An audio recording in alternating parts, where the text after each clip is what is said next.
even without a defined seventh inning, eighth inning, ninth inning group, they did a really great job of letting our relievers know what parts of the lineup they might be facing, what general part of the game they'd be coming into. And so you saw some consistency with that. I mean, most guys will tell you whether it's the seventh or eighth inning doesn't matter, but just what part of the game. I mean, being sort of a quote unquote late inning guy and getting called on in the fourth or fifth, that can be a little bit disruptive. So, I thought our relievers were great about being flexible, but I also thought our staff did a nice job of kind of defining some parameters when guys would get used, which would make them more comfortable. I mean, just in terms of the bullpen overall, we talked a lot about the importance of development this year and getting some young guys some opportunities. And, we saw that with our bullpen. We had some guys step up and have really nice years, but anytime you're relying on, some youth and relative inexperience in the bullpen, it's inevitable that there's some bumps in the road. So I think all these guys will be much better for the experience. We're really excited to bring so much of that group back next year. And we're going to look for every way to improve the roster going into 2021. And certainly adding, a veteran arm or two to the bullpen is something we'll be open to. Let's go to Alex Pavlovic. Hi, Gabe. Now that you don't have games to worry about or opponents to worry about, I was wondering if you could give us a little bit more clarity on Austin Slater's elbow, on Trevor Gott's status. And then also Reyes Moranta, I know he was throwing pretty well in camp there, but didn't come up at the end. What you expect from all three of those guys going forward and whether there's any concern? Yeah, I expect all three to make full recoveries and be ready to go by spring training. I think we're going to put together a little summary of injury updates and potential procedures this offseason, and we'll try to do that in short order and get that information to you guys. Thank you. And then for Farhan, I know a big part of the last couple of years has been developing guys at the major league level. I mean, we saw Slater, we saw some guys in your bullpen. We also didn't see Jalen Davis for a couple months and, saw some ups and downs from Dubon. How do you sum up just the development of your younger players at the big league level and maybe the hits and misses? Yeah, again, it really comes down to a function of what guys do and what opportunity is there. So, Dubon is a really good example where Solano got off to such a great start to the season and maintained it throughout, had a terrific year for us. And that sort of pushed Mauricio's opportunity to the outfield. And, it's really impressive how he managed that transition to center field. It's obviously not a place where he had a lot of experience. And for him to go out and play one of the toughest positions in the field, do a really nice job, and really get it going offensively in the latter part of the season. It's easy to forget. He really struggled early on. And so for him to get traction and get a lot of big hits for us and have consistent at-bats late in the season is a credit to him. And, again, we see a little bit of the trickle effect of things. Solano gets off to a really good start and moves Dubon to the outfield. And then there's maybe a little bit less opportunity for other guys in that outfield picture, between Dickerson, Yaz, Slater coming on, really doing a nice job. There were certainly guys like Jalen, like Steven Duggar, who are young guys we think highly of, and the at-bats just weren't really there for those guys, as the pieces start to move around on our team. So we're going to have that same approach going into next year. I mean, we'll certainly look for ways to improve the team, bring in some veterans. We talked about the bullpen. There may be places on the position side it makes sense, but those opportunities are going to continue to present themselves to those guys. And obviously this was a tougher year than most in the sense that if guys aren't up at the big league level, being at the alternate site isn't quite the same development experience that you would have with, a full minor league season with AAA reps. But those guys worked really hard, and we expect them to come in camp and compete for a spot on the Major League roster next year. Let's go to Kerry Crowley. Hey, first one for Gabe here. Have you had a chance to debrief the season with your coaching staff, and do you expect all 13 to return in 2021?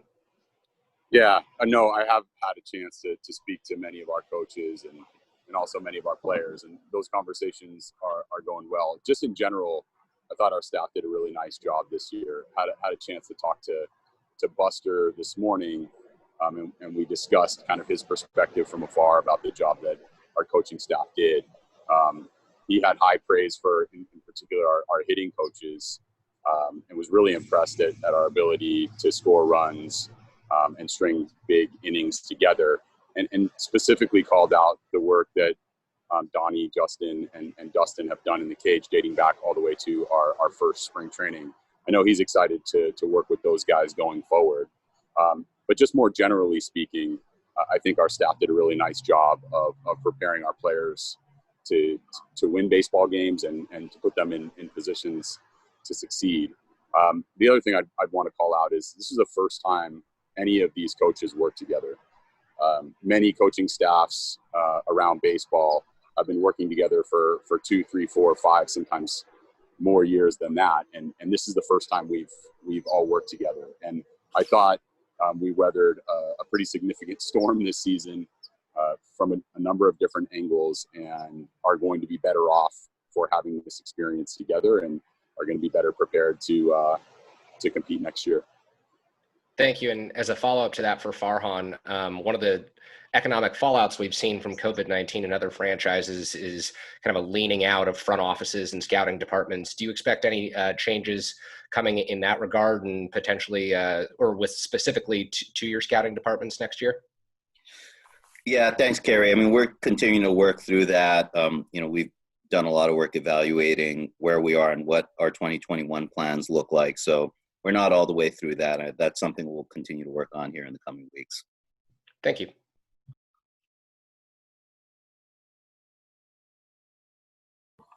Let's go to Mark Willard.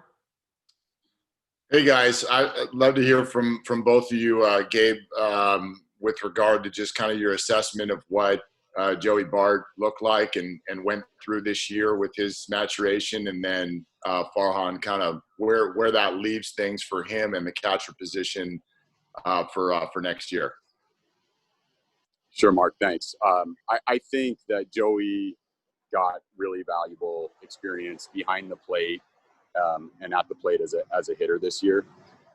Openly, it was a mixed bag. There were days when his receiving was on point and he was fighting for every strike, and there were times when I think just mentally the game was going really fast for him. And I think he adjusted to the speed of the game as the season matured, but I still think it was a challenge all the way through. He was getting to know brand new pitchers. He was also learning an offensive game plan, and that's a lot for a veteran major league catcher, let alone one that had never experienced even the high levels of the minor leagues consistently. So I think that there's a lot of development left for Joey. I think he'll tell you that it was a pretty significant struggle at times. And I think there were certainly moments to highlight. He got some big hits for us, demonstrated a really strong arm, and had games that were really good from a receiving standpoint. Yeah, I would agree with all of that. I thought it was a terrific development experience for Joey. I think he's got a chance. He's better positioned to have a successful big league career for having spent, the last month and a half at the big league level. And I think it was a, really educational experience for him on both sides of the ball, learning to work with a staff, to call a game, even your relationship with umpires, how you're receiving the ball, when to check with, and how to go about, checking with umpires on check swings. I mean, I think all that stuff just comes with comfort and experience. And, the one thing, there's so many things that were impressive about what he did. His throwing, I thought, from behind the plate was a real revelation. He really shut down opposing teams' running games and made some really impressive throws. And then offensively, we saw the raw power that he has. He made a lot of really hard contact, a lot of balls over 100 miles an hour. When we squared a ball up, it was really exciting. But, clearly, there's some work to do in terms of elevating the ball. And it's one thing to elevate the ball, in A ball. It's another to be able to do it against major league pitching, which is at a completely different level. So, between being able to elevate the ball and refining a little bit of the plate discipline, I agree with Gabe that there's some development left there. And, We're going to have Aramis Garcia coming back. We still got, Heineman and Trump in our catching depth chart. And I wouldn't even rule out going outside the organization and getting some help, which would enable Joey to get a little bit more of that development. I mean, we're super high on him going forward. I think we saw a lot of why he was the second overall pick in the draft a couple of years ago. But again, it's everything we do is going to be about setting him up for success in the long term.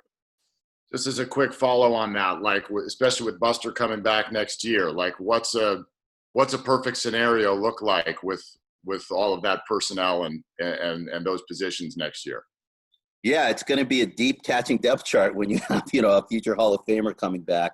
But I think what it allows us to do is it gives us the luxury of doing what we think is right for Joey in the long run. There's not going to be, pressure on him certainly to carry the load, and whether it makes sense for him to be, to work in tandem with Buster or get more development experience in the minor leagues. We have plenty of time to sort that out. And it's good to have options where, we're not forced into a decision that, might be not in everybody's best long-term interest. Let's go to Jose Rodriguez. Thank you. I have a question for Gabe. Gabe, I wanted to ask you a little bit about Mauricio Dubon. How do you think he reacted to the ups and downs of a season, and if you see him as your starter in the center field for next year as well? Thanks. Sure. So I'll start by the development that occurred. I thought Mauricio's at bats were of better quality kind of each game that we went through this season. At the beginning of the season, I think there was a little bit more chase. I think there was a little less hard contact. And as the season moved on, he started to get more balls in the air. He started to lay off pitches that he couldn't drive. And there was a lot of good trying happening from Mauricio. Farhan touched on it a little bit earlier, but I thought he played a nice center field for us. Thought he got relatively good jumps. I thought he took good angles to the ball. I think there were times when he was excellent around the wall and really had good judgment about timing up his leaps, and others that I think we saw where it's a work in progress. I see him as having an opportunity to play a lot of center field for us next year. I could also see him spending a little bit more time on the dirt.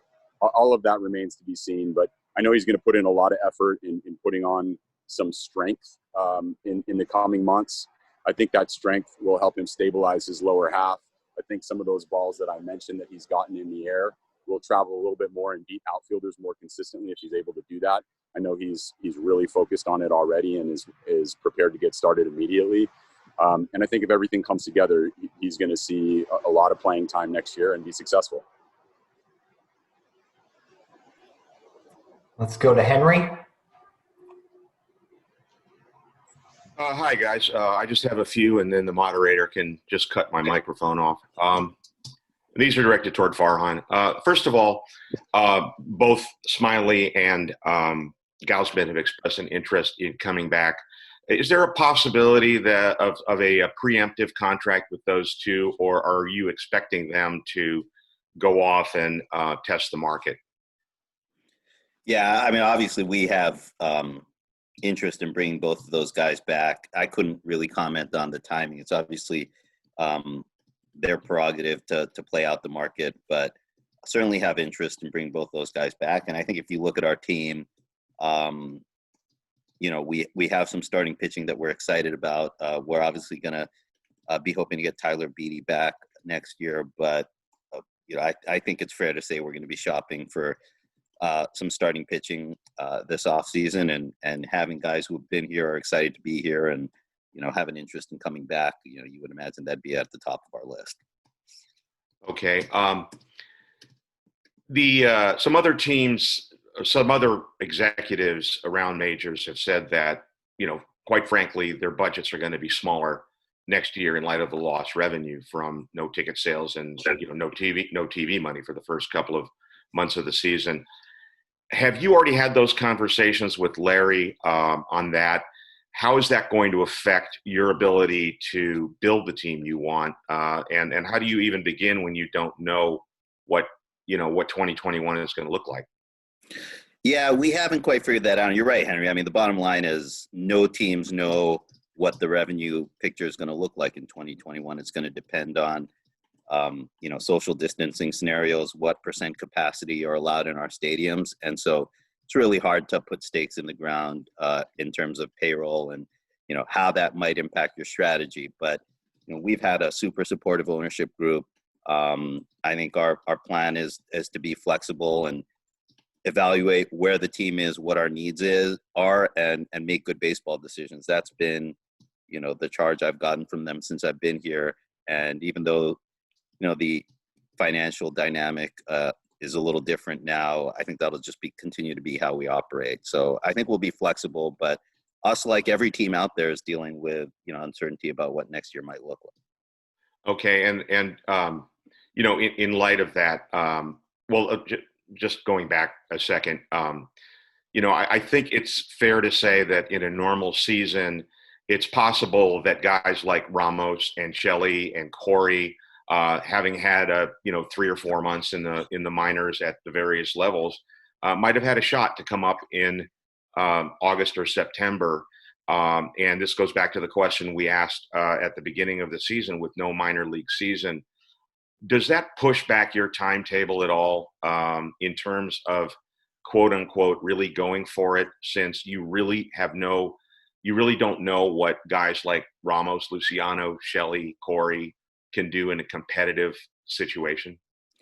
It's a fair question. And I think that's, one of the, that's been, one of the more unfortunate drawbacks of how this season played out, not just for us, but for every team in baseball, is that young players didn't get those competitive reps that you're talking about. And every team, us included, tried to make the alternate camps as competitive as possible. But frankly, it's feedback that we got from a lot of our players and heard from around the game is just not the same, when you're not seeing a different uniform on the other side of the field. So I think what you may see, and you saw some of it this year, is teams be a little bit more aggressive in moving some of their prospects through the system. It's going to be a delicate balance because, you don't want to do anything that really hampers their development or their chances at long-term success. But, maybe a pitcher that you're looking at who was in high A ball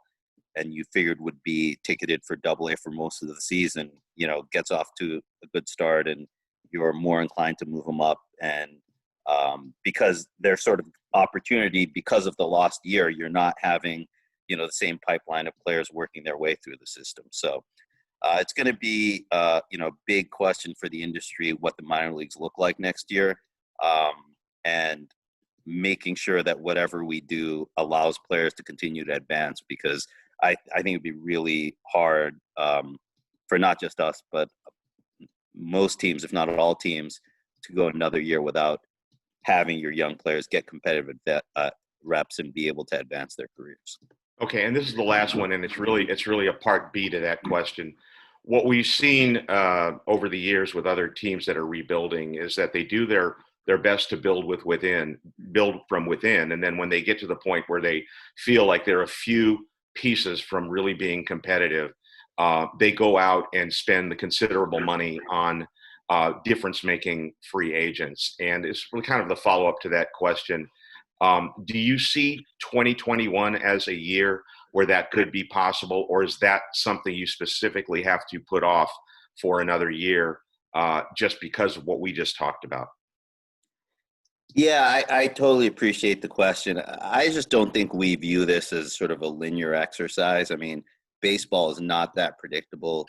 These 5-year plans are I think the game is too unpredictable to put something into a 5-year plan and say, for the first 2 years we're doing this, year 3 we're going to consolidate and go sign a bunch of free agents, and then in year 4 we're going to win the World Series. I mean, baseball doesn't work like that. The world doesn't work like that, and baseball definitely doesn't work like that. So, our mantra has been, maintain flexibility, prioritize development of younger players and giving those guys opportunities, but also supplement with veterans that we thought could help our team be competitive, and give the players a chance to compete and be in a position to support them if and when that happens. And, you look at some of the guys that we brought in this past offseason, guys like Gosman and Smiley and Wilmer Flores, and even, Pablo and Hunter, who obviously didn't make it through the season with us, but their presence was huge in creating a competitive environment and one where guys really believed in themselves. So I don't think we're going to be adhering to, that kind of timeline. We don't view a target in terms of consolidation year. But the one thing we continue to say is we're going to try to put together a competitive club every year and see what happens and maintain flexibility to add to that as the situation warrants. Thank you, and I apologize to everyone else for hogging. Let's go to Mark Sanchez.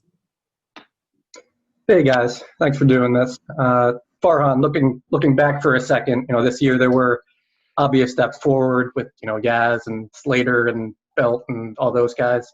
You were better than people thought, but no playoffs, obviously. Do you see 2020 as a success, or how do you view it?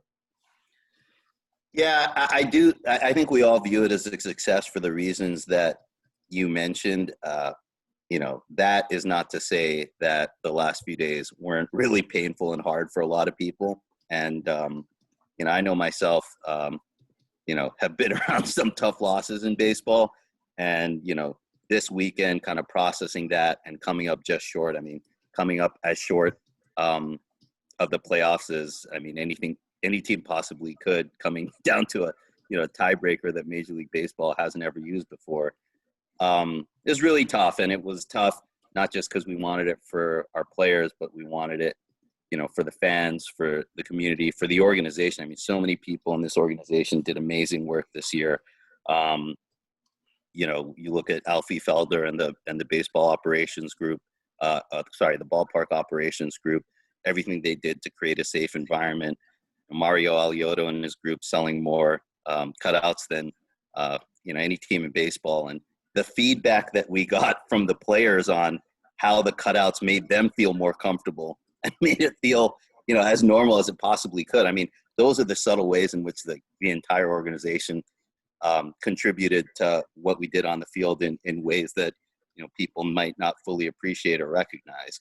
So when you start talking about things like that, you recognize kind of the overall accomplishment of the organization in these difficult times, and that's where I think we see the success. But again, that is not to detract from how hard or painful it was to come up short and how disappointing it was for people. But I'll also say, in my time in baseball, and I'm guessing Cap would agree with this, really the worst feeling in the world is when you come in to work, you come in for a game, and that game doesn't feel like it means anything, kind of playing out the stretch. And we're really proud of the fact that we played wire-to-wire meaningful games this year. And, in some ways that pain and disappointment that we feel is a good thing. It's a sign of progress because we were right at the brink. And, that's how we want to feel. We want to create a sense of expectations that we're going to be competitive. We're going to be a team that's in the playoffs. And, I think that feeling that we have is going to serve as great motivation for us going forward. And I guess same thing to you, Gabe. Do you see it as a success? As disappointing as it ended? Yeah, no, I thought Farhan covered pretty much everything that I'd set out to cover. I will say this, when I get a little bit critical, and I have over the course of the last couple of days, I look back to moments in the season where we had chances to win games early in the game, and maybe a little bit more foot on the gas pedal in those games would have given us an opportunity to have clinched maybe in one of before we got to the very end. But the fact that we were playing those meaningful games really tells me that it was successful. The fact that our coaching staff had that experience under their belt going into 2021, that tells me it was a successful season. And I think the way players developed in general, the way Brandon Belt took a step forward, Brandon Crawford took a step forward, Evan Longoria and his defensive play, the fact that we were able to take some of these free agents that Farhan and Scott brought in that he mentioned, Flores and Gosman and Drew Smiley, to name a few. These guys had excellent years. And at the end of the day, I felt like we made a lot of progress, and I'm proud of that. Thanks, guys. And Farhan, one more from me. You mentioned starting pitching, but as you look at the roster, where do you see the biggest needs here? Well, I think it's been a kind of consistent story for us this year. We talked even around the deadline about wanting to add another left-handed bat. It did feel like late in the year, we obviously have some left-handed bats that, can hit at the top and the middle of the order. But, there were certainly times when we faced a tough righty that it felt like we were maybe one left-handed bat short. And so I think on the offensive side, that's going to be something that we look at. The bullpen, that was a really good consolidation year for us with young guys taking a step forward. But as I mentioned, I think we'll look to maybe add a veteran to that mix, and create some leadership for that group down there, even though I think they've come together really well. And that's some of the feedback that we've heard in some of the exit interviews we've done with players over the last couple of days is, when a group of young pitchers kind of comes up through the system together, and winds up forming the core of a bullpen, there's just a closeness there that you can't replicate when you're going out and signing free agents and putting a group together that way. So I think we'll look at that. I mean, so there are certainly parts of the roster everywhere where we think we have a chance to improve, and so in that sense, I expect us to be pretty active. And again, it's not limited to free agency. There's certainly an option for us to look at trades and continue to look for ways to improve our team and our depth with smaller moves as well. So I would expect us to kind of continue to look at all those avenues for ways to improve. Thanks, guys. Go to John Shea. Hey, Farhan. Why didn't you use a traditional closer this year? Was it because you didn't have one, or because there was a preference toward the high leverage bullpen by committee philosophy? Yeah, when I look back at teams I've been around over the last 15 years, I don't know that, I can't remember. I mean, there's probably been a couple of stretches, John, where the team didn't have a clearly defined closer and it was a little bit mix and match. But, I think, Cap said it well. It was sort of a function of the personnel. We didn't have a defined closer coming into the year. And, it sort of made sense to define roles just in terms of broad parameters. You may pitch in the middle innings, you may pitch at the end of the game. These are the hitting pockets that you're most likely to face. And I thought our relievers developed a comfort level with that kind of style of usage. Again, there's no philosophical war against the closer. I mean, if you have, an elite closer, I know, managers like Gabe feel really good about being able to hand that guy the ball in the ninth inning. And, at that point, the manager's work is done. But again, it was a function of personnel. And I think as much as anything, John, the challenges we had in the bullpen were less a function of not having a defined closer and more a function of, sometimes feeling like we were one reliable arm, one veteran arm short in certain scenarios. And some of that came from the fact that we didn't get a ton of innings from our starting pitching. Our starting pitching wasn't set up that way. And in scenarios where we were playing a lot of games in a row or we were playing double headers, it pushed some guys into situations where in the ordinary course of business, they might not be pitching in those types of situations. So, there's, on a pitching staff, there's just cascading effects everywhere. If you're getting, starting pitchers working deeper into games, there's less stress on the bullpen. You have a better chance to use your quote unquote high leverage guys in high leverage situations. And everything works a lot better. And so, we definitely got in a couple of spots where we were short out of the rotation, and it tested the depth of our bullpen. And there were times when our guys did a great job winning games for us, and there were obviously times we had struggles. So there's no organizational philosophy like for or against a closer. I mean, if it works out that way, it evolves that way, it makes a lot of sense. But we don't go into this offseason saying that's got to be priority on our shopping list to go out and get a closer, because we think it can work if we have the right group of players and the right level of depth in the bullpen.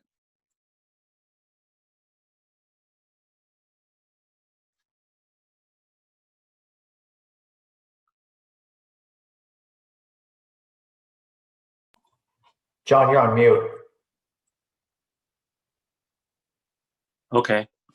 Farhan, how do you define high leverage then? Because if there's no preference between closer versus a group of high leverage guys, and you saw Coonrod come in that doubleheader nightcap with no command and just give the game away, yet he has an ERA, through the roof, but you have other guys with lower ERAs who might not strike out guys. I mean, how do you judge who those high leverage guys are when it seems like you have better relievers with lower ERAs, if that defines a reliever, versus a guy with an 8 ERA in the biggest game of the year just giving it up?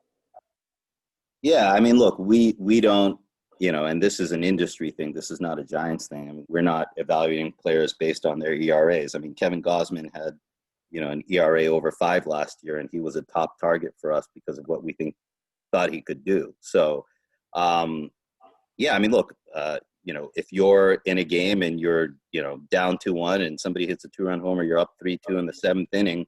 There are a lot of times when throwing up a 0 in that 7th inning and keeping the game going might be the most important inning. So, look, save situations are clearly high leverage, John. Nobody's saying that, closers don't pitch in leverage situations. There's just a broader definition of when outs are really important and crucial in the game. And, if you have, a dominant closer, but you don't have guys in the 7th and 8th inning who can get your closer the ball, it doesn't really help you. So, I think our view is it's really about the overall depth and quality of the bullpen that'll help you get through, navigate the middle and late innings of those close games. Hey, and Reyes Moronta, would he? And why wasn't he called up? Because he seemed to be trending in that direction. And could he be a candidate for that 9th inning role next year? Because he was trending in recent years to maybe become a future closer before the injury. Absolutely. I mean, we were hoping that Reyes would be in a position to help us at the end of the year. He sort of had that mid-August timeline for much of the spring and summer. And, he was throwing at the alternate site, and, we just didn't see him really getting over the hump and showing the kind of stuff that we saw from him last year. And it was really as much a medical assessment as a performance assessment. We just didn't want to put him in harm's way by really escalating, the intensity on him, at a time when he didn't seem really back to full strength. So it was disappointing because, to your point, and I think this is where you're heading, he certainly could have helped us in the last couple of weeks of the season if we were getting, 2018, 2019 Reyes Moronta. But, part of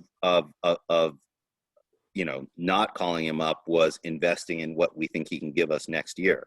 And that, maybe not rushing him back and putting him into those really intense situations at a time when we weren't 100% confident in him medically, will give him a better chance to come to camp next year.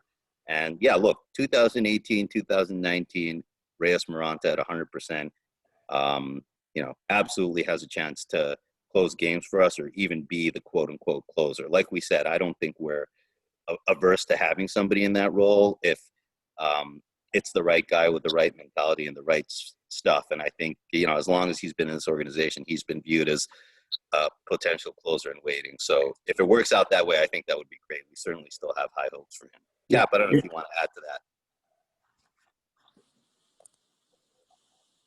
No, I think I don't really have anything to add there.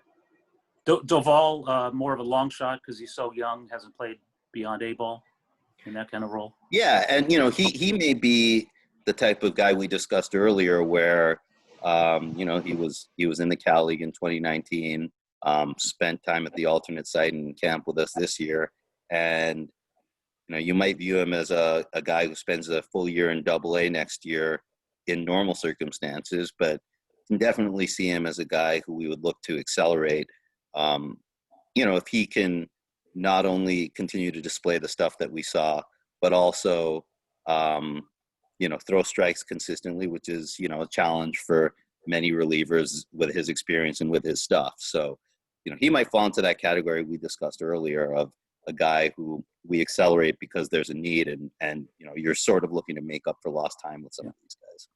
Thanks, Farhan. Let's go to Taylor Worth. Hey, Farhan, some of the players in your system are probably gearing up to play in the Arizona Fall League. How disappointing is it that that option won't be there? And does that present any developmental issues moving forward?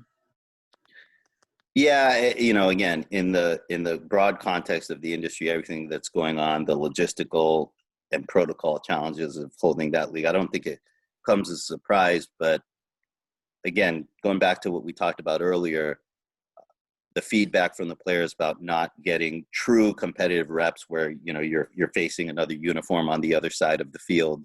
That was a real, drawback for the industry as a whole. And, for us, to your point, especially guys that we have 2021 aspirations for, getting them in that environment, even for a limited period of time, would have been big. So it's certainly disappointing, but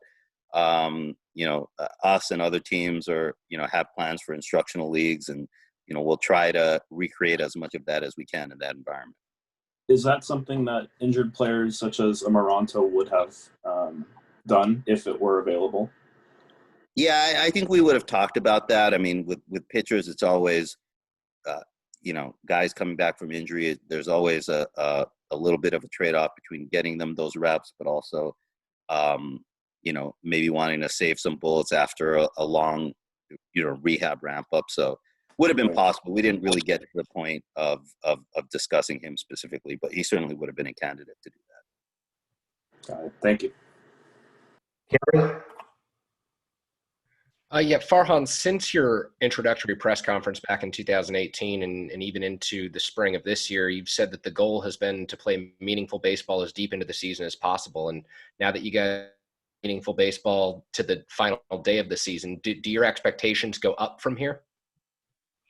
Yeah, I think that's what we talked about, that disappointment that I think a lot of us are feeling, again, mixed in with a lot of pride on what we accomplished. But that disappointment, I think, is, going to fuel us to have greater aspirations next year. So it's certainly going to be a goal of ours to be a playoff team next year. And, that's how we would have planned anyway, stating it as a goal versus, quietly believing it and being aligned organizationally and philosophically on that as a goal. I'm not sure there's that big of a distinction there, but certainly I know for our group of players that feel like we should be playing right now, that's going to be a definite goal of our group. Thank you. Okay, a few more questions. Let's go to Maria Gordado. Hey, Farhan. We obviously saw a pretty big improvement in the offense's ability to score runs at home this year. I guess, what do you attribute that uptick to? And do you think it's sustainable? Yeah, again, great work by Alfie and his group magically turning our ballpark into an offensive environment. So give the ballpark operations crew a lot of credit. I mean, obviously, there were little things that were done between putting the bullpens out in center field. I know there's been a lot of talk about, the change in ventilation, with the archways closed in right field and what that might have done. We made an adjustment to the scoreboard, removing the, lower screen, which our guys felt really helped the backdrop for them from a hitting standpoint. But again, I think it really comes down to a credit to Cap, his coaching staff. Obviously the hitting coaches deserve a lot of credit, but really the whole group contributed to a culture and an environment where, guys had a lot of conviction and belief in our ability to score runs at home and win games at home. And the players, I mean, it's, we've talked a lot, I mean, since I got here about the psychology of playing in a tough home hitters park. And that can wear on you. And, even as you adjust dimensions and other dynamics of the park, there's still a psychological barrier sometimes to getting over the hump and being able to be productive in that environment. So just a huge credit to our players for grinding through it and being so resilient. Not even beyond all the challenges of the season, but really turning around the team's offensive performance at home. That was a huge part of our success this year.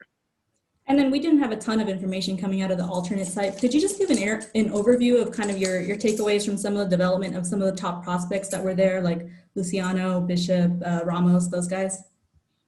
Yeah, I mean, it was, we were getting kind of box scores and, more detailed information on pitcher stuff and exit velocities. And that's, it's interesting. We talk about the lack of competition and, how that might impact things. But, when we looked at pitch characteristics and how guys were swinging the bat, the kinds of quality contact and exit velocities that we were seeing, I mean, certainly looked like guys were playing, at a high level of competition and, achieving the kind of numbers that you would expect, during a regular minor league season. So, as we talked about, Duvall really impressed us enough to be kind of added as a taxi guy and getting to spend some time around the big league staff and clubhouse, I think was huge. Tyler Sear, same thing, did a really nice job and worked his way into that picture at the end of the season. And then certainly on the position player side, Patrick Bailey, our first round pick, got a chance to come in. And, for anybody who's just been drafted to be in that environment, I know other teams are excited about how their recently drafted players fit in. And Bailey did a really nice job. Certainly Luciano, as much offensively as, his continued defensive work at shortstop. And he's been, pretty public about the pride that he takes in his defensive work and having a goal of staying at shortstop, which obviously makes him an even more valuable and exciting player and prospect than he is already. So that was really great to see. And Ramos, again, at bat quality, focus, really trying to refine, the parts of the game that are going to turn him from prospect into productive big leaguer. It was really, the reports on him were really positive as well. So, Hunter, just to add, because I know you asked about him, obviously he missed some time with his positive diagnosis earlier. And it was still really nice to have him in camp for the last few weeks, give him a chance to get some reps. And again, I think a lot of these guys will see in our instructional league, which is starting up, and that'll be a chance to even further assess where they are and how they might fit in next year. Thank you. Sam Pasco. Hey, thanks guys for doing this again. First for Gabe, when you look at what Caleb Berriger did earlier this season with big matchups facing accomplished hitters, how do you overall assess the job he did as a rookie? I thought it was really impressive. I think what makes a really effective major league reliever is the ability to throw a strike at will, number one, which Caleb can do. And then number two, have enough stuff to be off barrels and miss bats. And both of those things are true for Caleb as well. I think his breaking ball has developed nicely. It still has a ways to go, but he's able to get it in the zone more consistently right now. And the courage, the willingness and the want to take the ball in the biggest situations is like his calling card. He's really fearless, and we talked a little bit about leverage options. I see Caleb as a guy who has an opportunity to take down really meaningful innings for us in 2021. And for Farhan, when you look at what Darren Ruff did this year, does that give you more encouragement to maybe go back to the KBO to find other talent? You mentioned left-handed bats. Are you looking at guys like Preston Tucker and Mel Rojas Jr. to fill that role potentially? Yeah, I think it's going to be an interesting offseason in terms of, the guys in Asia. I mean, probably a few more than would ordinarily wind up there went over there because of the uncertainty about, what sports were going to look like here in North America. So I think we'll definitely look at that. I mean, I think for Darren, I mean, it's just a terrific story in itself. And, he deserves a lot of credit rather than,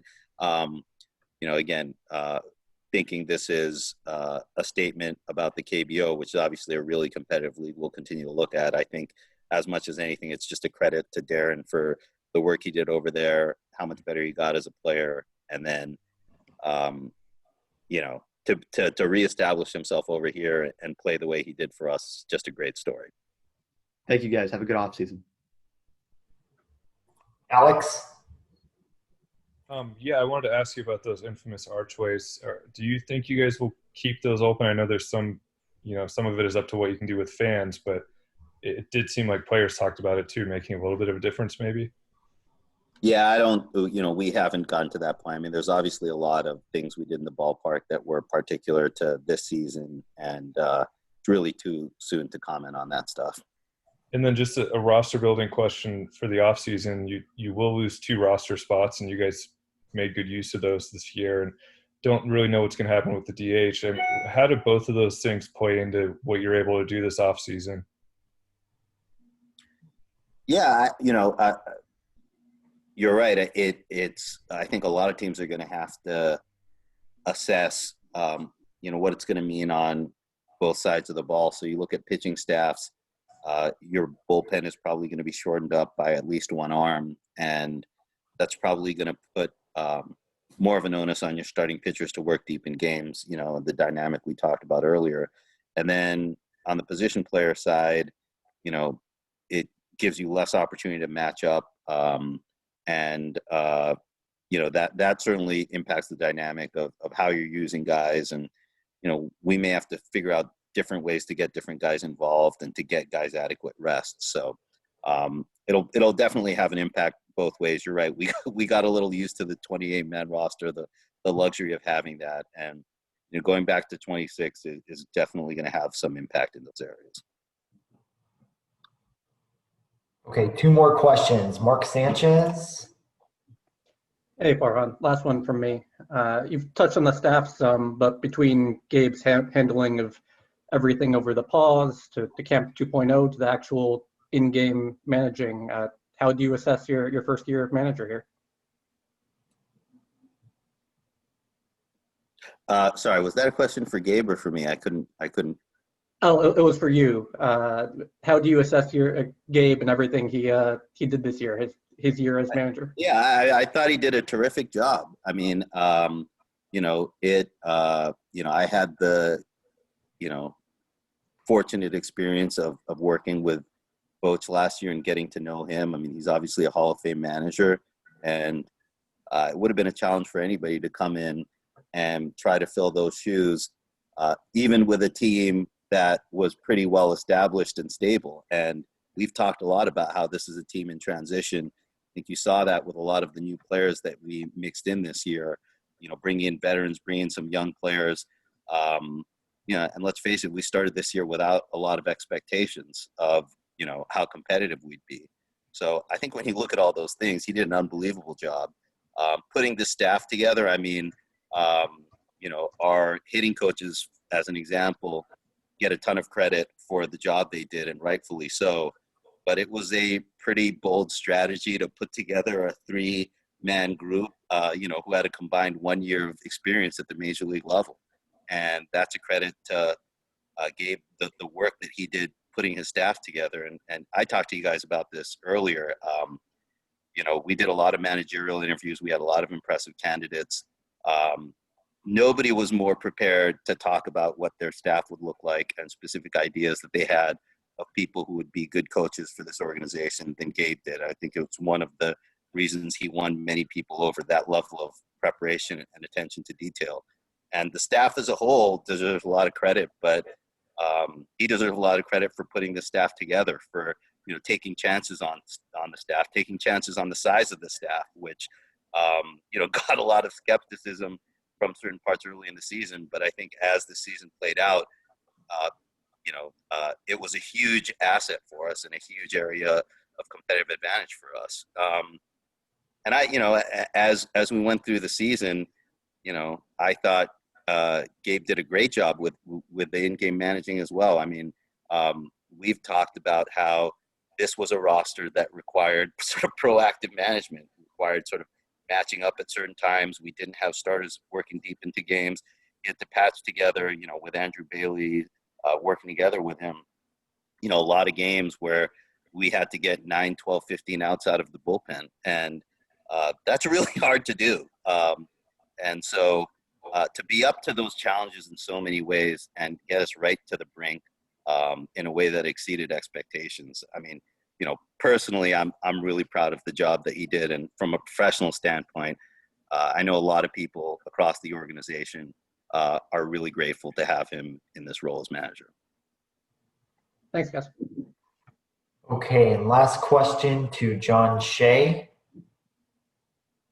Hey, Larry.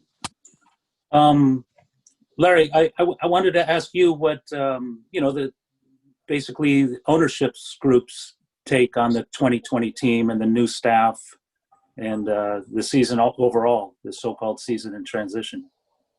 Thanks, John. Really along the same lines has been discussed here. A lot of progress made. We just on really in all respects advanced as an organization. Obviously disappointed we didn't get to the postseason, but Farhan and Cap and the group, a lot of positive feeling about the direction we're going and a lot to build on going forward. So really, a big step forward to 2020 with all the obstacles, all the challenges that we all know about, and but a good basis for 2021 on the field. Okay, thanks. I mean, that you went down to the final day. Is that maybe more optimism for next year than you might have entering the season? Yeah, I mean, there's a plan that was put into place, and the plan was executed well. I mean, obviously, we want have commitments to don't want to fall short of winning the World Series every year, but 29 teams will. And as we got into the season, and with all the stops and starts of actually getting the season going, we felt that Farhan and Gabe did a great job in keeping us competitive all year and getting us down to literally the last pitch of the last game. So big thumbs up in that respect, knowing that we still obviously wanted to go further and think the future is very bright for the organization. Thanks, Larry. Thanks, Sean.